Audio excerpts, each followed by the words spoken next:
দীর্ঘদিন গোপনে থাকা এক বিস্ফোরক তথ্য অবশেষে প্রকাশ্যে এসেছে। প্রথম দেখায় এটি হয়তো সাধারণ খবর মনে হতে পারে, কিন্তু গভীরে গেলে এর প্রভাব ভয়ঙ্কর এবং সুদূর প্রসারী।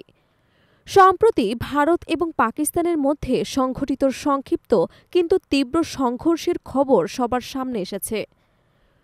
তবে নতুন তথ্য প্রকাশের পর পুরো চিত্র পাল্টে গেছে। পাকিস্তানে হামলার নেপথ্য ভারত নয়। ঘটনার কেন্দ্রবিন্দুতে রয়েছে অপারেশন সিঁদুর, যা ভারতের নামে চালানো হলেও এর মূলে ছিল ইসরায়েলি প্রযুক্তি। অপারেশনের পরপরই ইসরায়েলের প্রধানমন্ত্রী বেনজিয়ামিন নেতানিয়াহু ভারতীয় বাহিনীর প্রশংসা করে প্রকাশ্যে স্বীকার করেন, আমাদের দেওয়া অস্ত্র বাস্তব যুদ্ধে অসাধারণভাবে কাজ করেছে। তার এই বক্তব্যে যেন পর্দার আড়ালে বড় কোনো গোপন কথাই ফাঁস হয়ে গেছে। অপারেশন সিঁদুরে ভারতীয় সেনারা ব্যবহার করেছে ইসরায়েলের তৈরি বারাক-8 ক্ষেপণাস্ত্র প্রতিরক্ষা ব্যবস্থা এবং হারপিন ড্রোন, যা পাকিস্তানের আক্রমণ ঠেকাতে মুখ্য ভূমিকা রেখেছে। বারাক-8 একসাথে শত্রুর বিমান, ড্রোন এবং ক্ষেপণাস্ত্র প্রতিহত করতে সক্ষম। এর ৩৬০ ডিগ্রি কাভারেজ এবং একাধিক লক্ষ্যবস্তু ধ্বংসের ক্ষমতা ভারতীয় বাহিনীকে যুদ্ধক্ষেত্রে বাড়তি শক্তি দিয়েছে। সক্রিয় রাডারের সাহায্যে এটি ১০০ কিলোমিটার দূরের হুমকি শনাক্ত এবং ধ্বংস করতে পারে।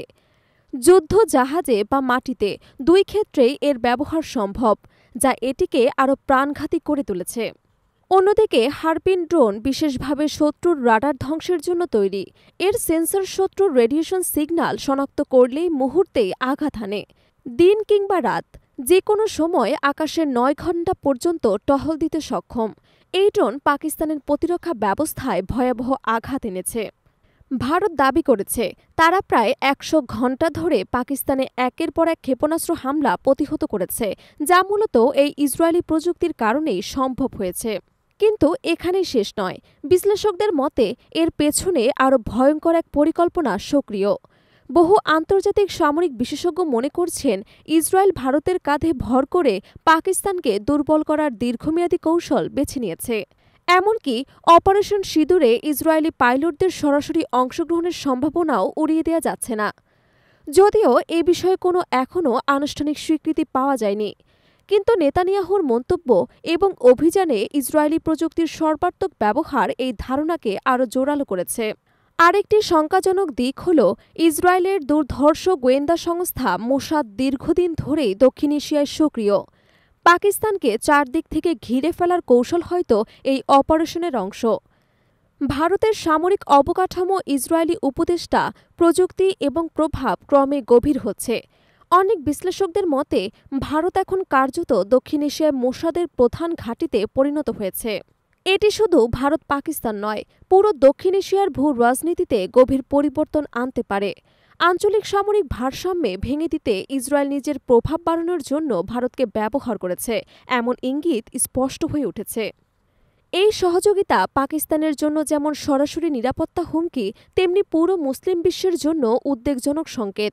সবচেয়ে বড় প্রশ্ন, ভারত কি কেবল একটি সহযোগী শক্তি ছিল, নাকি পুরো পরিকল্পনার নাটের গুরু ইসরায়েল, আর ভারত ছিল শুধু কার্যকারী বাহিনী? যদি সত্যি পাকিস্তানে ইসরায়েলের সরাসরি সামরিক হস্তক্ষেপ ঘটে থাকে, তবে এর কূটনৈতিক প্রতিক্রিয়া ভয়াবহ হবে। শুধু দক্ষিণ এশিয়ায় নয়, মুসলিম বিশ্বেও এর ঢেউ আছড়ে পড়বে। এখন সবার দৃষ্টি পাকিস্তানের দিকে। তারা কিভাবে এই নতুন বাস্তবতার জবাব দেবে? কূটনৈতিক প্রতিরোধ, সামরিক প্রস্তুতি, নাকি গোয়েন্দা পাল্টা আঘাত? যাই হোক, দক্ষিণ এশিয়ার আকাশে ইতোমধ্যেই যুদ্ধের গন্ধ আরও তীব্র হয়ে উঠেছে। নীলা ইসলাম, ২১শে সংবাদ।